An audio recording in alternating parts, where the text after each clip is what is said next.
కథ. ఒకరోజు సాయంత్రం తేజు మరియు చిన్ను బడికి వెళ్లి తిరిగి వస్తుండగా ఒక పొదల వెనుక నుండి మృదువైన కుక్క మ్రోగుడు శబ్దం వినిపించింది. అది విన్నావా అని చిన్ను అడిగాడు. వాళ్ళు పొదల వెనుక తొంగి చూశారు. అక్కడ ఒక చిన్న గోధుమ రంగు కుక్కపిల్ల భయంతో కంపిస్తూ కూర్చుంది. ఓ కాదు, ఇది మాయమైపోయింది అని తేజు అనింది. అంతలోనే హనీ పార్క్ నుండి పరిగెత్తుకుంటూ రాగా ఆమె ఏడుస్తూ చెప్పింది, నా కుక్కపిల్ల అది కనిపించడం లేదు. తేజు మరియు చిన్ను ఒకరినొకరు చూసుకొని చిరునవ్వు చిందించారు.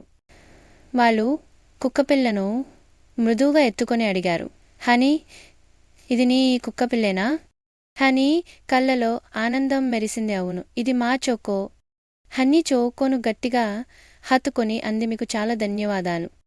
తేజు చోకోను తలమీద తడుముతూ ఇలా అనింది, చోకో మెడలో నీ పేరు నంబరు ఉన్న ట్యాగ్ పెట్టుకోవాలి.